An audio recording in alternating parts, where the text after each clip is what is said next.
高这样了，你说好开户，是太上中了呀，มันเหี้ยงติว่าเขาไม่รู้ที่หวังนะมันจะให้กันวัดมุ่นแต่เขาบ่ถอถ้าจะมาหมองมาหูใครง่ายทั้งมึงถึงเนี่ยอ๋อถ้าลอยๆมาถึง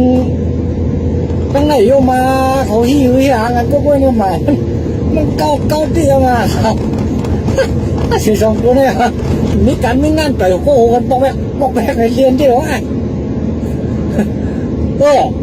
อันใครรับเตี้ยๆก็เขาข่าอย่าไปยื้อกันนะครับเนาะอันผีอันมันพิษแต่ก็มันพิษดังลงล่างก็อันพิษเองก็พิษแต่ดีมันก็อยู่จอมซึกเทียนตาพงเกี่ยวก็มายื้อนั่นเองก็แล้วมันพิษล็อกนั่นเองก็ล็อกที่นั่นเนี่ยมันก็พิษเดียวมันก็เหตุการณ์ด่าเจอด่าเคยมาปียาเข้าอยู่ของเรามันก็เด็กเมียเนาะมันก็หักเจอหักเคยเด้งก็เหตุการณ์วันกันมุ่งเด้งก็เว้ยอันพิษเองพิษกว่าความเทียนตาพงเกี่ยวเขามายื้อใต้ดอกใต้กันขึ้นไว้พิษมันพิษหูนั่นเองก็มันพิษล็อกนั่นเองก็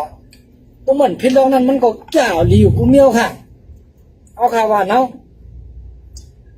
ที่เราฉะมาเนี่ยห้ามใครเป็นใต้ดอกใต้เงินยื้อกันเนี่ยกูน้อยแค่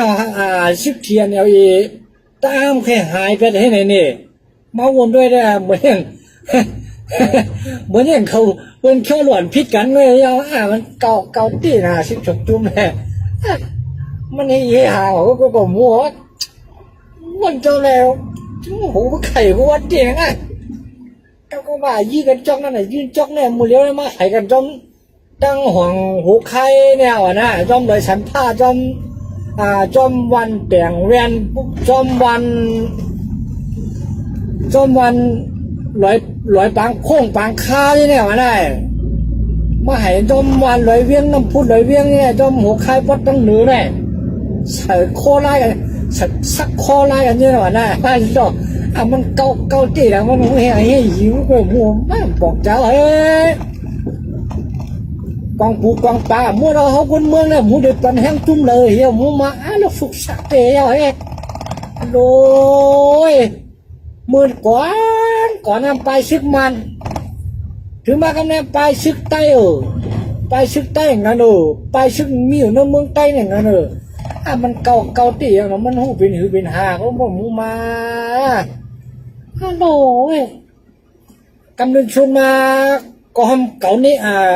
การนี้เก่านี่การให้นานกว่าที่เอาหูเผาพิษเผาถูกที่เตี้ยมหูมอเราควรวันนอกได้ไกวแทงน้ำแมวเลยพอเลยยอมเคียมฮีควรวันนอกเขาเนี่ยขามเอาขามแทงตามซึกตามเชื่อตามบักมือจิ้นยาเนี่ยเดี๋ยวมือผ่านที่น้องมี2 นิ้วเดี๋ยวมือเขาตึกตัวเต็มหมดละก็กล้าเดี๋ยวมือมังก็เดี๋ยวมือตึกอยู่ในตองเมย์พวกนั้นแล้วไปชื่อนั้นมันสุกสักเต้ฮัลโหลมาวนกับหางพวกใคร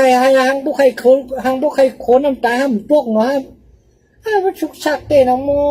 เดี๋ยวมือกาเขาดึกย่อยเนื้อ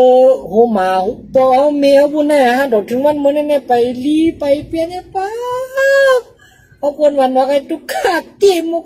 ซ้ำเก่ายังฮัลโหลท่านทางว่าชิกใต้เราส่งหมูส่งจุ่มอันแห้งใหญ่บนโยดีเจ็บชี้กังบันเฮากันถกบันมาบันย้อนซึกมาก็ย้อนคนมาก็ส่งคนย้อนเข้ามาก็ส่งเขาย้อนเงินมาก็ส่งเงินโหลใครกินเนื้อกินวัวก็ส่งปันเป็นช่างเขาว่าสุดเจ็บชี้กังบันเฮากำลังชุดได้ทำได้เลยก็ห้ามถ้าเป็นแบบล็อกก็แก้ไงยังบนว่าการนี้เก่านี่กาเหรอพอพี่พอถูกที่เจ๊ก็มาหมู่ให้ยังมือเดียวเนี่ยโลโอ้ใครไหนให้พี่น้องฮะโอ้วันนี้ก็จ้างขึ้นไล่แล้วเจ้าเขาว่ามันก็ขมห้อมไรเขาลูกพลาลงมิเดียปกป้องมาแทงกำเอาไปห้อมได้กันโย่ใช่ไหนมีเจ้าพลาคนนั้นมาเขาดิตายแทงไหลชิบไหลปากไหลเฮียงไหลเหมือนสันไหลแชนไหลล่างฮัลโหลวันก็หกใครไหนเฮ้นี่แน่ไหมคะ